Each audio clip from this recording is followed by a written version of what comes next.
श्री शिवाय नमस्तुभ्यम। महाराज, आप सभी लोग जानते हैं कि नवरात्रि में सभी लोग अपने घरों में कन्या पूजन करते हैं, कन्या भोजन करवाते हैं। और हमारी कथा में अक्सर इस प्रश्न के बारे में पूछा जाता है कि कन्या पूजन हमें कब करवानी चाहिए, कितनी कन्याओं को बुलवाना चाहिए, कितने साल की कन्याएं बुलानी चाहिए, उनका क्या खिलाएं और भेंट में क्या देना चाहिए, कन्या पूजन कैसे करना चाहिए, सारी अद्भुत जानकारी आपको इस वीडियो में हम देने वाले हैं।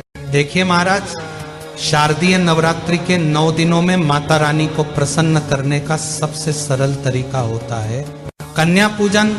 और कन्या पूजन को आपको सही तरीके से करना चाहिए। देखिए महाराज, जब भी आप कन्या को अपने घर पर बुलाएं और वह आपके घर पर आए तो सबसे पहले आप उनके पैरों को किसी पात्र में जरूर अपने हाथों से धुलवाएं।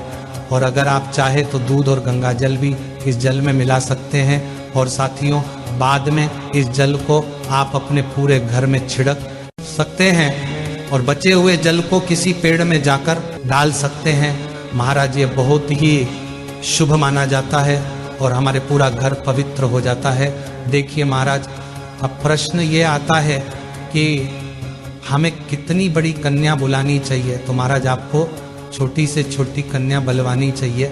जैसे 2 साल की बच्चियों या 5 साल की बच्चियों, और वैसे तो 10 साल तक की कन्याओं को आप कन्या पूजन के लिए बुला सकते हैं, पर अगर 5 साल से काम की कन्या बुलाए तो और ज़्यादा अच्छा रहेगा।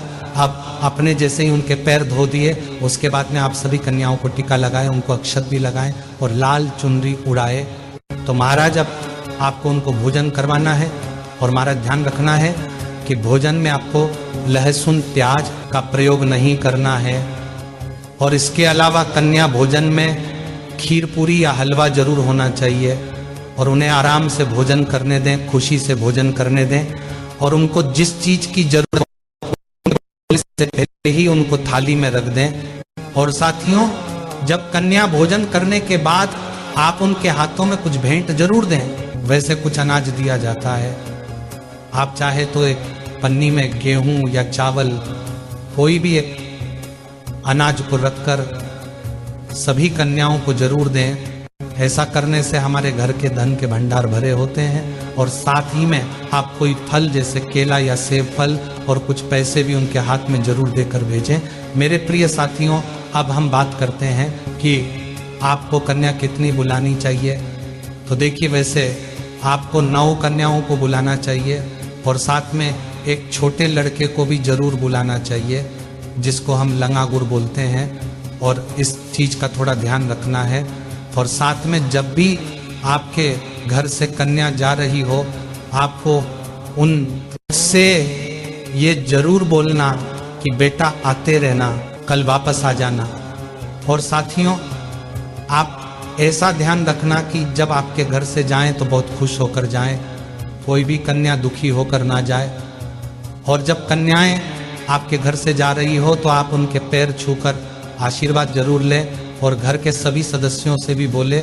और जाते समय आप उनको खेल खिलौने दे सकते हैं, गुड्डा गुड़िया दे सकते हैं जो उनको पसंद हो, जैसे चूड़ी, कंगन, कलर्स, रबर बैंड्स, बहुत प्यारी प्यारी चीज आती हैं जो आप उन्हें गिफ्ट में दे सकते हैं। और कन्या पूजन में सबसे ज़्यादा जरूरी होता है उनके पैरों को धुलवाना, उनका तिलक करना, उनको चुनरी उड़वाना, उनके पैरों में माहौर लगाना है, उनके पैरों का आशीर्वाद लेना और जाते समय उनके हाथ में कुछ तोहफा देना। तो साथियों, इन चीज़ों का विशेष रूप से ध्यान दें। और महाराज, हम तो ऐसी ही आशा करेंगे कि आपकी यह नवरात्रि बहुत ही ज़्यादा खास रहे। महाराज, अब आखिरी में यह प्रश्न आता है कि हमें कन्या पूजन कब करना चाहिए। तो देखिए साथियों, विशेष रूप से नवरात्रि के 9 दिनों में से आप किसी भी एक दिन कन्या पूजन करवा सकते हैं, आपको पूरा फल मिलेगा। पर कन्याओं का पूजन करने का नवरात्रि में 2 दिन बहुत बड़े माने जाते हैं, अष्टमी और नवमी तिथि, क्योंकि इसी दिन लोगों के घरों में अष्टमी और नवमी पूजी जाती है। और ज़्यादातर लोग अष्टमी के दिन ही कन्या पूजन करवाते हैं। तो आप चाहे तो कन्या पूजन अष्टमी या नवमी के दिन भी करवाएंगे तो भी कोई परेशानी नहीं। बाकी 9 दिनों में से किसी भी एक दिन कन्या पूजन करे, कोई परेशानी नहीं। और कन्या पूजन आप किसी भी दिन सुबह 8 बजे से दोपहर 12 बजे के बीच में हो जानी चाहिए, क्योंकि यही शुभ मुहूर्त होता है। तो महाराज अब हम आशा करते हैं कि आपको आपके सभी प्रश्नों का जवाब कन्या भोजन से जुड़ा हुआ मिल गया होगा।